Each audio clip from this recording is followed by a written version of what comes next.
Machine দান করেছেন। কান্না করলে মা বাবা বুঝতে পারে সন্তানের ক্ষুধা লেগে গেছে। অতিরিক্ত কান্না করলে মা বাবা বুঝতে পারে সন্তানের মনে হয় অসুবিধা হয়েছে, ডাক্তারের কাছে নিয়ে যাও। আল্লাহ তাআলা বলেন, হাঁটার ক্ষমতা নাই, চলার ক্ষমতা নাই, কথা বলার ক্ষমতা নাই, আমি আল্লাহ তাআলা আস্তে আস্তে তোমাকে কথা বলার জন্য আমি আল্লাহ তাআলা শক্তি দিলাম। আমার আপনার নিয়ত এমন ছিল, আমার সন্তান যখন কথা বলার শিক্ষা হবে, আমার সন্তান যখন কথা বলবে, প্রথম সবকটাই আমি আমার আল্লাহ রাব্বুল আলামিনকে ডাকা শিখাইব। আর আমার আপনার সন্তান সমাজের মধ্যে নজর করলে দেখা যায় বর্তমান ফোনের জামানা আসার কারণে সন্তান খানা খাইতে বসলেও সন্তানকে গান দিয়া দিয়া খানা খাওয়ায়। সন্তান কান্না করলে সন্তানের হাতে ফোনটা দিয়া গান বাজায়, কান্নাটা থেমে যায়। সন্তানকে বারবার বারবার বলে, দেখি ওই কবিতা বলো, ওই গানটা বলো। মা বাবা মানুষের কাছে প্রশংসা করে, আমার সন্তান গান বলতে পারে, কবিতা পড়তে পারে। আর আমার আল্লাহ তাআলা বলে, এই সন্তানের মা বাবা, যে আমি আল্লাহ রাব্বুল আলামিন তোমার সন্তানকে হাঁটা শিখাইলাম, কথা বলা শিখাইলাম। কথা বলা তুমি শিখাও নাই, আমি আল্লাহ তাআলা শিখাইলাম আস্তে আস্তে। তোমার সর্বপ্রথম নিয়ত ছিল তোমরা আমি আল্লাহ রাব্বুল আলামিনকে ভয় শিখাইবা, ভয় দেখাইবা, আল্লাহ আল্লাহ শিখাইবা, জিকির শিখাইবা। প্রথম সবকটা হবে, বাবা বলো যে আল্লাহ তাআলা তোমাকে দুনিয়ার মধ্যে পাঠাইছে, ওই আল্লাহর নামে বলো, লা ইলাহা ইল্লাল্লাহু মুহাম্মাদুর রাসূলুল্লাহ। এগুলো আমরা বলি না। আর আল্লাহ রাসূল বলেন, প্রত্যেকটা সন্তান দুনিয়ার মধ্যে আসে মুসলিম হয়ে, ঈমান নিয়ে, হোক ইহুদি, হোক নাসারা, হোক খ্রিস্টান।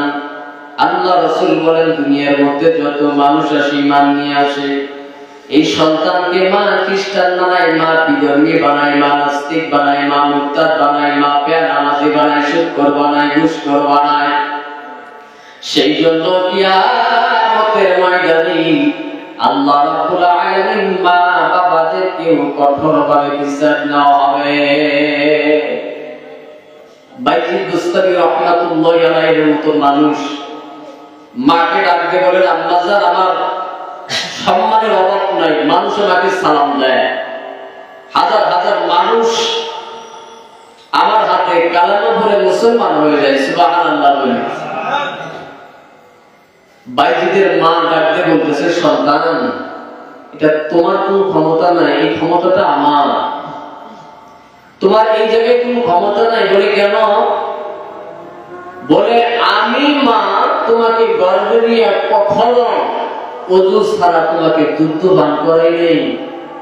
তোমাকে গর্ভে নিয়ে তাহাজ্জুদ নামাজের মধ্যে চলে গেছি, কোরআন তেলাওয়াতের মধ্যে চলে গেছি। তোমাকে গর্ভে নিয়ে কখনো নাজায়েজ কথা বলি নাই। আল্লাহ পাক রব্বুল আলামিনকে ডেকেছি আমার বরকতে। আল্লাহ তোমাকে এত বড় আল্লাহর ওলি বানাইছে। সেই জন্য তোমাকে গোটা মানুষ, বাইজিদ বুস্তামি রাহমাতুল্লাহি আলাইহি, এমন কোন মানুষ নাই যে বাইজিদ বুস্তামির নামটা জানে না। ইহুদি কোন, নাসারা কোন, খ্রিস্টান কোন, বাইজিদ বুস্তামির নামটা শুনলেই তারাও মনে হয় কেমন যেন একটু সম্মান করে। এত আল্লাহ পাক রব্বুল আলামিন তাদেরকে পরিচয় লাভ করেছেন দুনিয়ার ভিতরে, কারণ একটাই, তারা করেছেন একমাত্র আল্লাহ পাক রব্বুল আলামিনের জন্য, দ্বীনের জন্য কাজ করেছেন, ইসলামের জন্য কাজ করেছেন, রাসূলের জন্য কাজ করেছেন। যারা ইসলামের জন্য কাজ করবে, দ্বীনের জন্য কাজ করবে, আল্লাহ পাক রব্বুল আলামিন বলেন, আমি আল্লাহ পাক রব্বুল আলামিন তোমাদেরকে আমি আল্লাহ তাআলা মাফ করে দেব। সুবহানাল্লাহ। এই যে মহিলা মাদ্রাসা, সুন্দর একটা পরিবেশ, যে জায়গার ভিতরে 24টা ঘন্টা কোনো গুনাহ করার কোনো সুযোগ নেই। যতক্ষণ পর্যন্ত এই জায়গার ভিতরে আমার বোনেরা লেখাপড়া করবে, আল্লাহ পাক রব্বুল আলামিন তাদেরকে তো মাফ করবেন, মা বাবাকেও আল্লাহ পাক কিয়ামতের ময়দানে মুকুট পরাইবেন। সুবহানাল্লাহ বলি।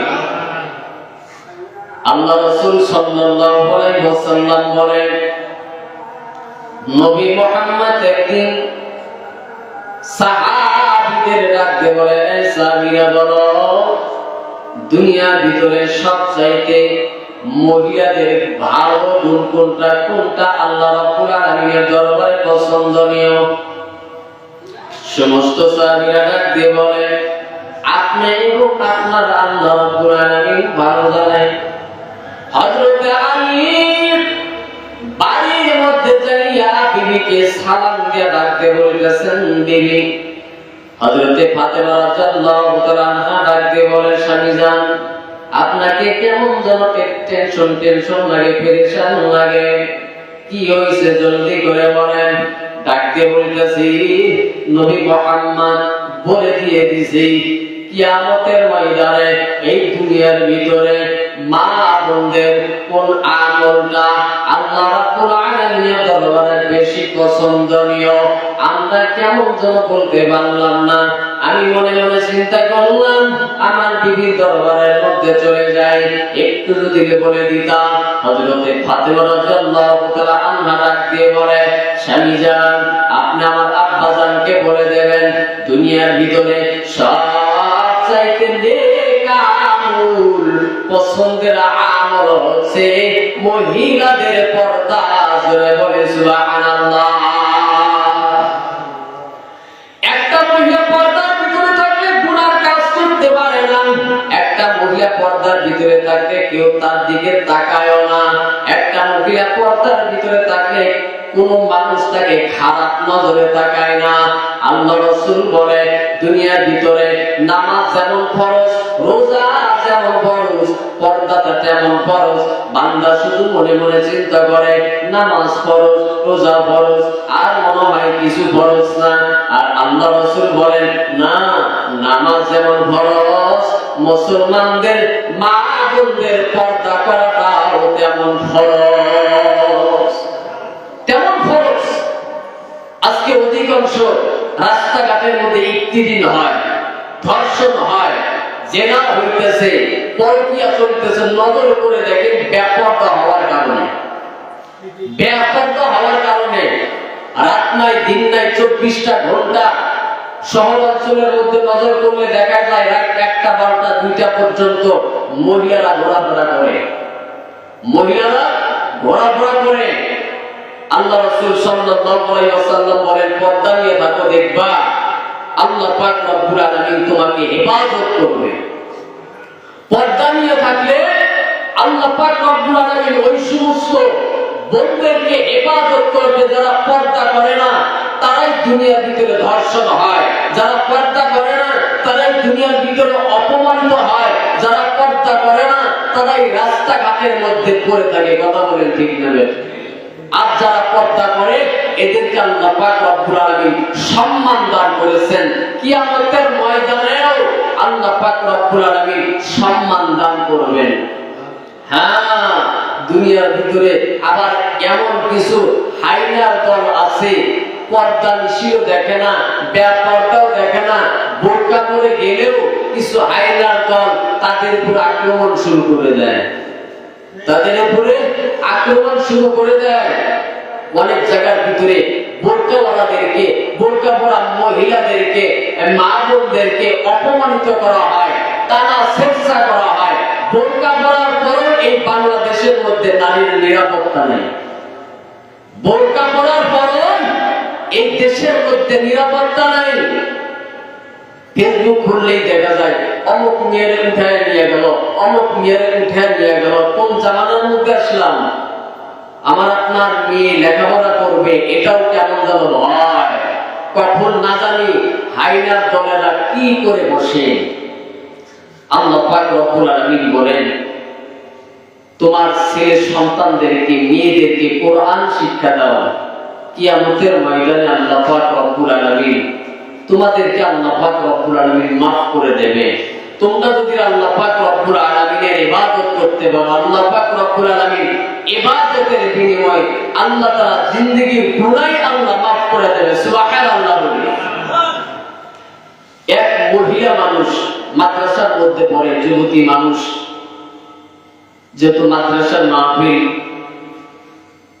মাকে ডাকতে বলতেছে, আম্মা জান আমার একটু মন চাইছে নানির বাড়ির ভিতরে যাব। বলতেছে একটু যদি বাইরে বলতা ভাই আমাকে ডেকে আসবে তাহলে আমার ভয় থাকবে না, কারণ আমি মহিলা মানুষ, আমি একা একা কেমনে বের হই, ভয় লাগে। আর আমার আপনার সমাজ, আমার আপনার রাষ্ট্রের ভিতরে মহিলা মানুষ বের হয়, স্বামীর থেকেও পারমিশন দেয় না, স্বামী এসে বাড়িতে পায় না, বিবি কোথায় গেছে ফোন দেয়, ফোনও বন্ধ, অনুমতি দেওয়া লাগে না। আমার আপনার মা বোনেরা রাত নাই দিন নাই কখন কোথায় যায় আল্লাহ পাকই ভালো জানে। মন খারাপ করবেন না। আল্লাহ পাক রব্বুল আলামিন বলেন, যারা দুনিয়ার মধ্যে সঠিকভাবে চলবে আমি আল্লাহ পাক রব্বুল আলামিন কিয়ামতের ময়দানে প্রতিদান দেব। সুবহানাল্লাহ। মহিলা ডাকতে বলতেছেন, আম্মা জান আমার একটু মন চাই নানির বাড়ির মধ্যে যাইতে, একটু বাইরে বলো। বাইরে ডাকতে বলে, আমি যাইতে পারবো না, তুমি দিনের বেলায় রওনা দাও, তাহলে তুমি যাইতে পারবা। যুবতী দিনের বেলা রওনা শুরু করিয়ে দিলেন, হাতের মধ্যে মোজা, পার মধ্যে মোজা। যাইতে যাইতে যাইতে যাইতে কেমন যেন এক এলাকার মধ্যে মারামারি শুরু হয়ে গেছে। এই যুবতী কোন পর্দানিশীল বলেন, আল্লাহ রাব্বুল আলামিনকে ভয় মনে মনে চিন্তা করলেন, আমি যদি এলাকার মধ্যে দিয়ে চলিয়ে যাই, ওই পক্ষের মানুষ ভাববে এই পক্ষের মানুষ, এই পক্ষের মানুষ ভাববে ওই পক্ষের মানুষ, যদি আমার পর্দার ব্যাঘাত ঘটিয়া যায়, আমার শরীরের উপর যদি হাত পড়িয়া যায়, কিয়ামতের ময়দানে জবাব দিতে পারবো না। এখন কি করা যায় বলে, এই জায়গার মধ্যে বসে থাকবো, মারামারি শেষ হইয়া যাবে, তারপর আমি নানির বাড়ির মধ্যে রওনা শুরু করব। মারামারি শেষ হইতে হইতে কেমন যেন মাগরিবের আযান হইয়া গেল। মনে মনে চিন্তা করে, আমার নানির বাড়ি যাইতে আরো সময় লাগবে, গাড়ির তো পথ নেই, কি করি কোথায় যাই। একদিকে তো বাড়ি ঘর দেখা যায়, এখন কি করি, হঠাৎ করে নজর করে দেখে একটা ঘরের মধ্যে থেকে কেমন যেন আলো দেখা যায়। মনে মনে চিন্তা করলেন, এই বাড়ির মধ্যে চলে যাই, দেখি আশ্রয় নেওয়া যায়নি। বাড়ির মধ্যে যাইয়া নজর করে দেখে এটা দুনিয়ার কোনো ঘর নয়, এটা আমার আল্লাহ রাব্বুল আলামিনের মসজিদ। জোরে বলেন সুবহানাল্লাহ।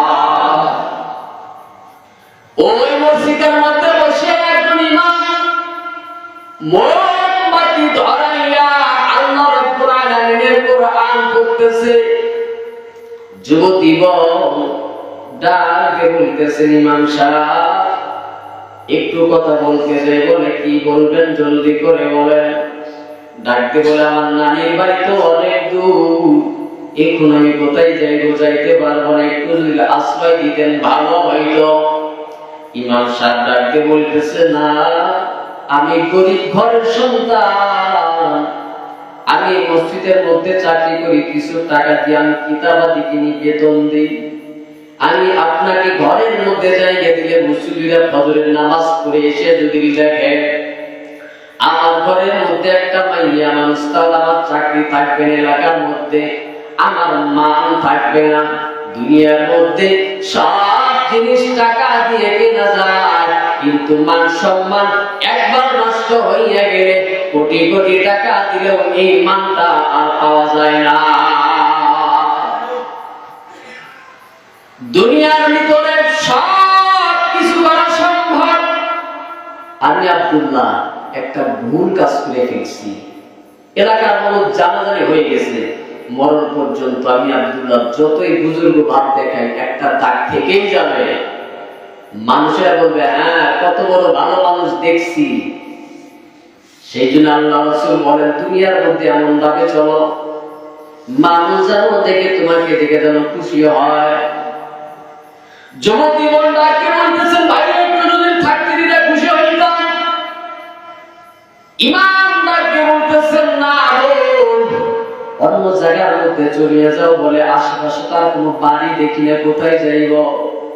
যুবতী বোন চোখটা দিয়ে পানি ছেড়ে ডাকতে বলতেছেন, ভাই আমি যদি তোমার আপন বোন হইতাম তুমি কি করতা, জলদি করে বলো। ইমামের কেমন যেন অন্তরের মধ্যে মায়া লেগে গেল, ডাক দিয়ে বলতেছেন, বল আমি তোমাকে থাকতে দিতে পারি, কিন্তু ফজরের আগে এই জায়গার মধ্যে থেকে যাইতে হবে। আর যদি ফজরের পরে যদি যাও, মুসল্লিরা এসে যদি দেখে আমার কাছে একটা মাইয়া মানুষ ঘুমায়, তাহলে আমার কোনো অস্তিত্ব থাকবে না। বোন ডাকতে বলতেছেন, ঠিক আছে, একটা চকি এখন কি করা যায়, একটাই তো চাদর, চাদরটা দিয়ে পর্দা টানাইয়া বোনকে ডাকতে বলে, বোন তুমি চকির মধ্যে ঘুমাও, আমি এই সাইটের মধ্যে ঘুমাই, তোমার সাথে তো দেখা দেওয়া যায় থাকবে না। আরে বোন, দুনিয়ার মধ্যে কেমন মানুষকে জানি না বিশ্বাস করু, তুমি সারাটা রাত নীরবে ঘুমাইবা, তোমার চরিত্রের উপরে আমি ইমাম আঘাত করব না। সুবহানাল্লাহ। পর্দা লাগাইয়া যুবতী বোন কেমন মনের মধ্যে, ভাই না না, আমি যদি ঘুমাই, যদি আমার একটা সর্বনাশ হইয়া যায়, তাহলে অস্তিত্ব থাকবে না। বলে, না না ঘুমাবো না, আমি কিছুক্ষণ পরে পরে নজর করে দেখবো যুবকটা কি করে। ওই কাপড়ের মাঝখান দেখতেছিলেন ছিদ্রটা ছিলেন, ছিদ্র দিয়া টাকা টাকা দেখে ওই যুবকটা মোম জ্বালাইয়া কেমন যেন একবার হাত আঙ্গুল মুখের মধ্যে দেয়, আবার বের করে, মুখের মধ্যে দেয়, আবার বের করে। এরকম করতে করতে করতে করতে ফজর প্রায় কাছাকাছি হইয়া গেছে। ইমাম ডাকতে বলতেছেন, ও প্রাণের যুবতী বোন, এখন মুসল্লিরা যে ফজরের আযান হইয়া যাবে, তুমি বিদায় নিয়ে যাও। যুবতী বোন ডাকতে বলতেছেন, ভাই আমি আগে বিদায় নেব না। বলে, কেন? বলে, সারাটা রাত তোমার কেমন যেন একটা কারিশমা দেখলাম। বলে, কি? বলে, আমি সারাটা রাত তো ঘুমাই নাই, আমার চরিত্রের উপর আঘাত পড়বে দেখে আমি একটু ফাঁকার ভিতরে দিয়ে নজর করে দেখলাম, তুমি সারাটা রাত মন জ্বালাইয়া একবার আগুনের মধ্যে হাত দাও, আবার বের করো, আবার হাত দাও, আবার বের করো, চোখের মধ্যে কেমন যেন তোমার সারাটা রাত পানি। বলো তুমি এরকম কেন করলা, জলদি করে বলো।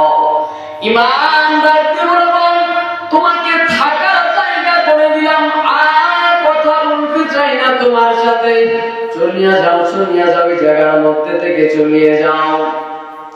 এবার যুবতী বোন ডাকতে বলতেছে, না যেহেতু আমি তোমাকে ভাই বানাইছি, সারাটা রাত আমি নীরবে ছিলাম, আমার চরিত্রের উপরে কোনো আঘাত আসে নাই, কিন্তু তুমি যদি এই জবাবটা না দাও, আমি এই জায়গার মধ্যে থেকে যাব না।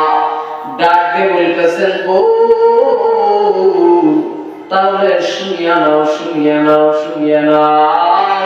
তুমি যখন আমি যখন তোমাকে জায়গা করিয়া দিলাম, শয়তান আমাকে ওয়াসওয়াসা শুরু করে দিলেন। কে যেন ডাকতে বলে, আয় যুবক, দুনিয়ার সব মানুষ এখন ঘুমায় রয়েছে, ঘুমিয়ে রয়েছে, তোর সামনে ডানে একজন যুবতী বোন ঘুমাইতেছি, যুবতী মানুষ ঘুমায়, যদি তুমি কিছু করো কেউ দেখবেও না, ওই যুবতী বোন তেমন বাধা দিতে পারবে না। আমার কেমন যেন শয়তান ধোঁকা দেওয়া শুরু করলো। শয়তান বারবার বলে, একটু তাকায় দেখ, এই মেয়েটা কত সুন্দর, তাকায় দেখ মেয়েটা কত সুন্দর। আমি তখন কি করলাম, মন জ্বালাইয়া, যখন শয়তান আমাকে ধোঁকা দেয়, মন জ্বালাইয়া ও আগুনের মধ্যে হাত দিই, আর মনকে ডাকতে বলি,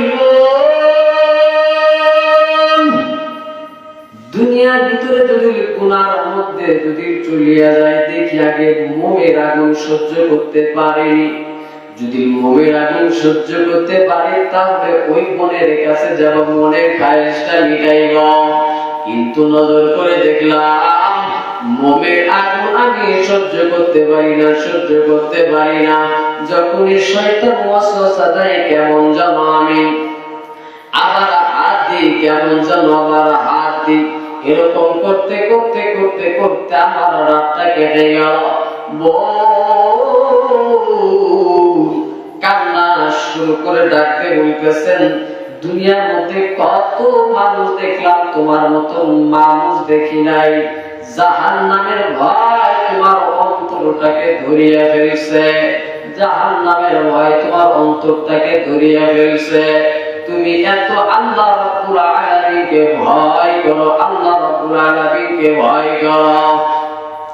এই মহিলা মাদ্রাসার ভিতর থেকে আপনারা অনেকে এসেছেন, দুনিয়ার ভিতর থেকে হঠাৎ করে আপনি চলে যাইতে পারি। রে বাবা, কোন সময় চলে যাব, গুনাহ করার আগে একটু নিজেকে প্রশ্ন করবেন, আমি কি ওই জাহান্নামের আগুন সহ্য করতে পারবো নাকি? আমি কি হাসরের ওই আগুন সহ্য করতে পারবো নাকি? আমি কি পুলসিরাত পারি দিতে পারবো নাকি? দুনিয়ার ভিতরে যখন গুনাহ কাজ করতে চাইবেন, আল্লাহ রাব্বুল আলামিনকে স্মরণ করবেন, আল্লাহ রাব্বুল আলামিনকে ধ্যান করবেন। একটু নজর করিয়া দেখেন, কত মানুষকে নিজ হাতে মাটি দিলেন, কত মানুষের বাস কাটলেন। কোন দিন হঠাৎ করে আপনার বাস কাটার জন্য পাগল হইয়া যায়, মসজিদের মধ্যে আরাম হইয়া যায়। আজরাইল আলাইহিস সালাতু ওয়াস সালামের ধাওয়া বড় কঠিন ধাওয়া। দুনিয়ার ভিতরে কোন মানুষ ধাওয়া করলে পালানোর জায়গা পাওয়া যায়, আর আজরাইল যখন ধাওয়া করবে এক সেকেন্ড সরতে পারবেন না। এত বড় বাড়ি গাড়ি করলেন, সব কিছু ত্যাগ করে যাইতে হবে, ছেলের দিকে তাকানোর মতো আর ক্ষমতা থাকবে না। এত সুন্দর বাড়ি করলেন, আজরাইল যখন নাজির হইয়া যাবে আর ওই বাড়ির দিকে তাকানোর মতো কেন হিম্মত থাকবে না রে বাবা। সেই জন্য মরণের আগে একটু মরিয়া দেখেন, আমার আপনার কবরের মধ্যে কি উপায় হবে, আমার আপনার কবরের মধ্যে কি উপায় হবে। আমি যদি গুনাহগার কবরের মধ্যে যাই, আর আল্লাহ রাব্বুল আলামিনের ফেরেশতা যদি আমাকে ওই জাহান্নামের শিকল লাগাইয়া টানতে টানতে টানতে টানতে যদি নিয়ে যায়, এর থেকে বড় অপমান দুনিয়ার মধ্যে কেউ নাই, কিছুই হতে পারে না। আর যদি নেক আমল নিয়া আল্লাহ রাব্বুল আলামিনকে ভয় করিয়া করিয়া যদি আল্লাহ তাআলার দরবারে যাইতে পারে, আল্লাহ রাব্বুল আলামিন বলে কত সম্মান দিল বান্দা জানো, রহমতের ফেরেশতা দিয়া তোমাকে স্বাগতম জানাইয়া জানাইয়া আমি আল্লাহ রাব্বুল আলামিন জান্নাতের মধ্যে প্রবেশ করা দেব। সুবহানাল্লাহ। জান্নাত দেওয়ার মালিক একমাত্র আল্লাহ পাক রব্বুল আলামিন। ভাই আমার, দুনিয়ার ভিতরে আপনিও দুনিয়ার ভিতর থেকে চলে যাবেন, আমিও দুনিয়ার ভিতর থেকে চলে যাব। আপনার যেরকম জ্ঞান আল্লাহ পাক আমাকে সেরকমই জ্ঞানটা দিয়েছে। প্রত্যেকটা মানুষ ভালো মন্দ সবকিছুই বোঝে, কথা বলেন ঠিক না ঠিক? প্রত্যেকটা মানুষ বোঝে। আমি আব্দুল্লাহ সুরাসে বয়ান করতে পারি, ওয়াজ করতে পারি, এতটুকু পার্থক্য। আপনার আপনাকে মাইক দিলে আপনিও বয়ান করতে পারবেন, নামাজের কথা দ্বীনের কথা আপনিও বলতে পারবেন। কাজী প্রত্যেকটা মানুষ জানে আল্লাহ ইবাদত করলে জান্নাত, না করলে কোনো উপায় নাই। তারপর জানার পর যদি আমরা আল্লাহ পাকের ইবাদত না করি, তাহলে আমার আপনার ওই কবরের মধ্যে রেহাই নাই। আবার এক শ্রেণীর মানুষ তারা দুনিয়ার ভিতরে বলে আমরা তো জানি না, আমাদের হিসাব কম হবে। না ভাই, এটা দুনিয়ার ভিতরে আমি আপনি বাহানা করে চলতে পারি।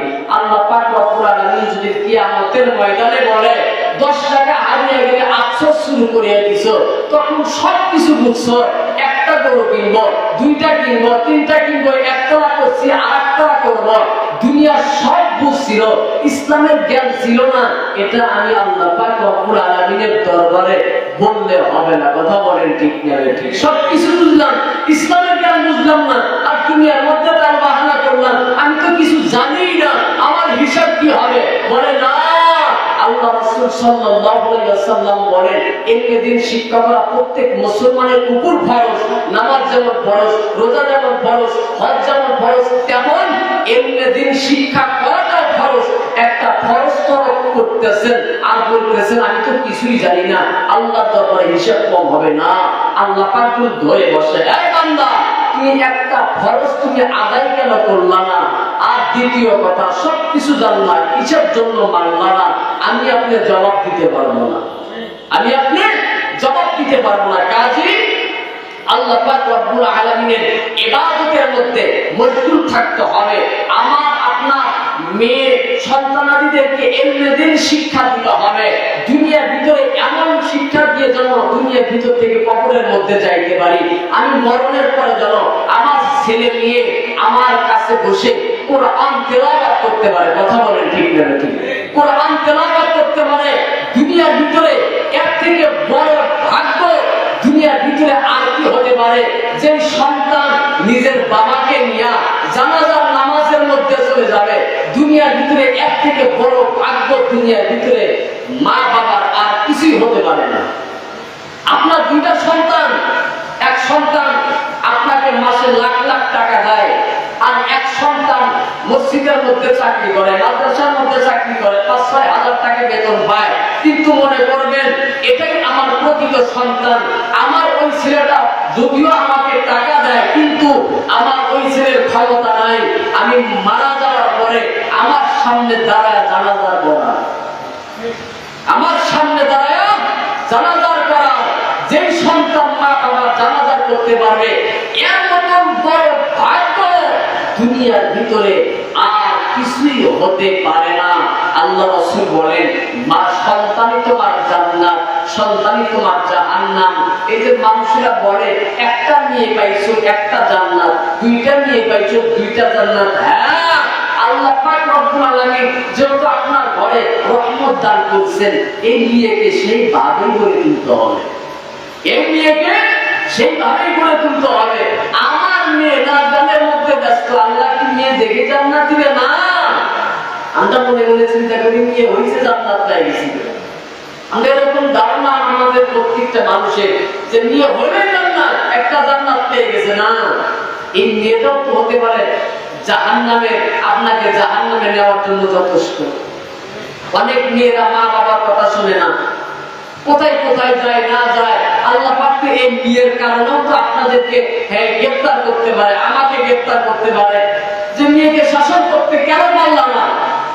সেই জন্য আমার আপনার সন্তানকে যদি ইলমে দ্বীন শিক্ষা করাই, আমার আপনার সন্তানকে যদি দ্বীনের লাইনে বাড়াই, আমার আপনার মেয়ে কখনো মা বাবার সাথে বেয়াদবি করতে পারবে না, ভাইয়ের সাথে বেয়াদবি করতে পারবে না। কারণ তার ভিতরে ইলম আছে, কালাম আছে। আর ওই সমস্ত মেয়েরা একটু বেয়াদবি করে যাদের ভিতরে ইসলামের কোনো জ্ঞান নাই, যাদের ভিতরে ইসলামের কোনো জ্ঞান নাই।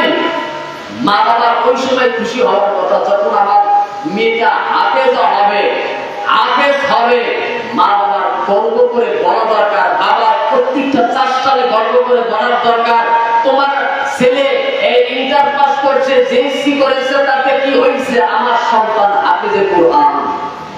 এটা প্রত্যেকটা মা বাবার গর্ব করে বলা দরকার যে আমার সন্তান হাফেজ, আমার সন্তান মাওলানা, আমার সন্তান মুফতি। কিন্তু এগুলো আমরা বলি না। যে সন্তান বেশি টাকা কামাই করে, ওই সন্তানের কথাটাই আমরা বাজারে বাজারে পাহাড় দিয়ে ঘুরে বেড়াই। আর যে সন্তানটা মসজিদের মধ্যে ৪-৫ হাজার টাকা বেতন পায়, এই সন্তানের কথা ভুলেও করি না, এই সন্তানের কথা ভুলেও করি না। ভাই, আল্লাহ রাসূল যত বলে দিয়ে গেছে, সন্তান তোমার জান্নাত, সন্তান তোমার জাহান্নাম। সন্তানকে ভালোভাবে দুনিয়ার ভিতর থেকে গড়ে তোলো, আল্লাহ পাক রব্বুল আলামিন তোমাদেরকে মাফ করে দেবে। সন্তানের উসিলায় আল্লাহ তাআলা কবুল করে নেবে। সেই জন্য আমার আপনার সন্তানাদিদেরকে স্কুলের মধ্যে পড়ান, মাদ্রাসার মধ্যে পড়ান, কলেজের মধ্যে পড়ান, যেখানেই পড়ান, কিন্তু আদর্শবান মেয়ে, আদর্শবান ছেলে গড়ে তুলতে হবে। কথা বলেন ঠিক না দেখি? আমার আপনার মেয়ে, আমার আপনার সন্তান সারাটা দিন ফোন দেখতে দেখতে দেখতে দেখতে দেখতে দেখতে জীবন শেষ করে দিচ্ছে। মা বাবা কখনো বলেন না যে এত ফোন কেন দেখো, বলে না। কলেজে যাইবে, স্কুলে যাবে, ফোন দেখতে দেখতে আসবে, ফোন দেখতে দেখতে সারাটা দিন ঘরের ভিতরে ফোন, রাত 1টা 12টা পর্যন্ত আমার ছেলে মেয়ে টিকটক করতেছে, এটা করতেছে, সেটা করতেছে। আমি আপনার মা বাবা কোনো খোঁজ খবরই নিই না আমার মেয়েটা কোন পর্যায়ের মধ্যে আছে। 10টার সময় ক্লাস, আমার আপনার মেয়ে 7টার সময় স্কুলের মধ্যে যায়, কলেজের মধ্যে যায়, 12টায় ছুটি হওয়ার কথা, আসে 2টা 5টা 6টায়। কখনো মেয়েকে বললাম না এত সময় কোথায় কাটাই না। আমি আপনি ছেলে মেয়েদেরকে ছেড়ে দিচ্ছি, যার কারণে আমার আপনার ছেলে মেয়েরা জায়গায় জায়গায় আড্ডা দেয়। আপনি পার্কে পার্কে দেখেন, স্কুলের নাম নিয়ে পার্কের মধ্যে দিয়ে অনেক হাজার হাজার স্কুল কলেজের ছাত্র ছাত্রীরা পার্কের মধ্যে বসে বসে আড্ডা দিতেছে, হোস্টেলের মধ্যে বসে বসে আড্ডা দিতেছে। আর আমি আপনার মা বাবা হইয়া আমি তো মনে মনে চিন্তা করতেছি আমার মেয়েটা কলেজের মধ্যে গেছে, আমার ছেলেটা কলেজের মধ্যে গেছে। না, তদন্ত করে দেখেন আপনার মেয়েটা, আপনার সন্তানটা কোন অবস্থার মধ্যে পড়ে আছে। আপনার মেয়েটা, আপনার সন্তানটা কোন অবস্থার মধ্যে পড়ে আছে। ভাই, এগুলো মেয়েকে নিয়ে, এগুলো সন্তানকে নিয়ে গর্ব করা যায় না। মানুষরা গর্ব করে, স্কুলের মধ্যে নাচে মেয়েরা, বাবা বাহারা দেয়, বাবার মনটা ফুর্তি, আমার মেয়ে নাচতে জানে। এই বাবাটা এটা বুঝলো না, আমার মেয়ের নাচটা দেখে হাজার হাজার যুবকেরা হাতের তালি দিচ্ছে। এর থেকে জঘন্য দুনিয়ার মধ্যে আর কিছুই হতে পারে না। স্কুলের ভিতরে আমার মেয়ে নাচতেছে, কলেজের ভিতরে আমার মেয়ে গান গাইতেছে, নাচতেছে, হাজার হাজার যুবকেরা দেখতেছে। এর থেকে জঘন্য দুনিয়ার মধ্যে কিছুই হতে পারে না। আর আমি আপনি বলি আমার মেয়ে, আমার ছেলে নাচ করে এটা পুরস্কার এনেছে, না, এটা আপনার ঘরের ভিতরে জাহান্নাম তুলে আনলো। কারণ আপনার মেয়ের নাচ দেখে হাজার হাজার যুবকেরা হাতের তালি দিয়েছে। সেই জন্য আমার আপনার মেয়েকে আদর্শবান বানাইতে হবে। আমার আপনার মেয়েকে আদর্শবান বানাইতে হবে, সন্তানকে আদর্শবান বানাইতে হবে। স্কুলের নাম নিয়ে, কলেজের নাম নিয়ে আমি আপনার মেয়েকে শিক্ষা সফরের জন্য, ব্যবহারের জন্য রাস্তায় ফেলে দিলাম। 1 দিন 2 দিন 3 দিন একটা মেয়েকে বাবা হয়ে কেমনে ছেড়ে দিই একটা মেয়েকে? 3 দিন চলে যায়, 4 দিন চলে যায়, কোথায় কোথায় শিক্ষা সফর হইতেছে। কখন আমি আপনি মা বাবা হইয়া 16 বছর 17 বছরের একটা মেয়েকে কেমনে শিক্ষা সফরের মধ্যে বাড়াই? আমার আপনার ঘরের ভিতরে মানুষ হেফাজতের মধ্যে নাই। রাগ করতেছেন আপনারা, যদিও কষ্ট হইতেছে, কিন্তু নাই। এগুলোই বাস্তব কথা, এগুলোই বাস্তব কথা। হ্যাঁ, চিন্তা তখনই হবে যখন মারা যাবেন, তখন আল্লাহ তাআলা ঠিকই ধরে ফেলবে, তখন আল্লাহ তাআলা ঠিকই ধরে ফেলবে। এই যে আপনারা নামাজ পড়েন, এই জায়গায় যারা বসেছেন সবাই আলহামদুলিল্লাহ নামাজওয়ালা। আর যারা নামাজ পড়ে না, এরা নামাজের ভিতরে আসে না, পাঁচ মাহফিল দিয়ে দেখবেন এরা আসে না, কারণ এদের আর কিছু দরকার নেই। দেখবেন পাঁচ মাহফিল হইলে নামাজওয়ালা ব্যক্তিরাই ওই সামনেতে বসে থাকে। আর যারা নামাজ পড়ে না, শুক্রবার দিনও পড়ে না, এরা পাঁচ মাহফিলে দাঁড়ের মধ্যেও নাই, নামাজের মধ্যেও নাই, সালামের মধ্যেও নাই, কোরআনের মধ্যেও নাই। কারণ ওই যে মুসলমান হয়েছে সে তো হিন্দু না, বৌদ্ধ না, খ্রিস্টান না, সে তো তার গর্ব করে বলতেছে আমি তো মুসলমান। ভাই, মুসলমান হয়ে তো হবে না। এই কথা বলে বলে পার হয়ে যেতেছেন, কিন্তু আল্লাহ তাআলা দরবারে পার হওয়ার কোনো সুযোগ নাই। কথা বলেন ঠিক না?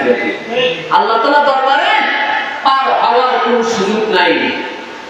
আমি যত কালেমা পড়েছি, কালেমা পড়ার পরে আমার যেগুলো হুকুম, এগুলো আমার মানতে হবে। বিধর্মীর জন্য নামাজ ফরজ না, রোজা ফরজ না, হজ ফরজ না। যখন একটা বিধর্মী কালেমা পড়বে তখনই তার উপর হজ, যাকাত, ইসলামের আইন মানা ফরজ। ইসলামের আইন মানা ফরজ। যে আল্লাহ আমাকে খাওয়ায়, পান করায়, ওই আল্লাহর ইবাদত করব না কার ইবাদত করব? ওই আল্লাহর ইবাদত করতে হবে। যে আল্লাহ আমাকে বড় বানাইলো, আবার মৃত্যুর পর আবার জীবিত করবে, যে আল্লাহ আমাকে কুদরতি ভাবে জান্নাতের মধ্যে দেবে, ওই আল্লাহর ইবাদত করতে হবে। ওই আল্লাহ পাকের ইবাদত করতে হবে। সেই জন্য ওই আল্লাহ পাকের আমরা বেশি বেশি ইবাদত করার চেষ্টা করব। শুধু পাঁচ ওয়াক্ত নামাজ নয়, কোন আমলের দ্বারা আল্লাহ মাফ করে দেবে। হতে পারে এই জায়গার ভিতরে যারা বসেছেন, এক উসিলায় আল্লাহ মাফ করে দিতে পারে, এক উসিলায় আল্লাহ মাফ করে দিতে পারবে। মানুষের উসিলা দ্বারা আল্লাহ মাফ করে দেয়। সুবহানাল্লাহ বলি। এই যে যেমন জুব্বা, এটা একটা উসিলা, টুপি এটা একটা উসিলা, দাড়ি এটা একটা উসিলা, নামাজ উসিলা, রোজা উসিলা, হজ উসিলা, পর্দা উসিলা, সুন্নাত উসিলা, আল্লাহ পাকের ইবাদত উসিলা। এই ইবাদতের মাধ্যমে যেন আল্লাহ মাফ করে দেয়, সুন্নতের মাধ্যমে যেন আল্লাহ মাফ করে দেয়। কিয়ামতের ময়দানে উসিলা তালাশ করবে। সেই উসিলা যদি কাজ আমি আপনি করে যাইতে পারি, আমার আপনার জিন্দেগিটা বরবাদ হবে না। আল্লাহ তাআলার দরবারে আমি আপনি প্রিয় বান্দা হয়ে যাব। সুবহানাল্লাহ বলি। আমি আপনি আল্লাহ পাকের দরবারে প্রিয় বান্দা হয়ে যাব। যেহেতু কিয়ামতের ময়দানে উসিলা তালাশ করবেন। ভাই আমার, যতদিন আল্লাহ রাসূল বলেন নেকির যদি কাজ করতে না পারো গুনাহ করো না, নেকির কাজ না করতে পারলে গুনাহ করো না। তাহলে দেখবা যখন একটা বান্দা গুনাহ থেকে হেফাজত থাকবে, আল্লাহ পাক রব্বুল আলামিন আস্তে আস্তে ওই বান্দাকে আল্লাহ তাআলা দ্বীনের লাইনে ধাবিত করবে। সুবহানাল্লাহ।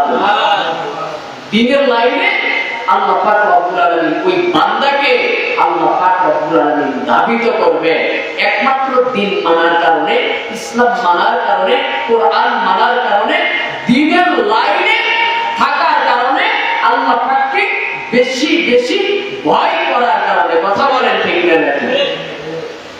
উদখুলু ফিস সিলমি কাফা, ইসলামের ভিতরে যারা পুরোপুরি ভাবে প্রবেশ হয়েছেন, আল্লাহ পাক রব্বুল আলামিন বলেন আমি আল্লাহ তাআলা তাদেরকে maaf করে দেব। সুবহানাল্লাহ। আল্লাহ পাক যারা ইসলামের ভিতরে পুরোপুরি ভাবে ঢুকেছেন, আল্লাহ পাক তাদেরকে maaf করে দেবে। আল্লাহ পাক বিনা হিসাবে আল্লাহ পাক রব্বুল আলামিন জান্নাতের মধ্যে প্রবেশ করা দেবে। জান্নাতের মধ্যে আল্লাহ পাক রব্বুল আলামিন জান্নাতের হাওয়া আল্লাহ তাআলা ইবাদতের মাধ্যমে চালু করে দেবেন। সুবহানাল্লাহ। সেজন্য আমার আপনার মুমিন বান্দা হতে হবে, নেককার বান্দা হতে হবে, পরহেজগার বান্দা হতে হবে।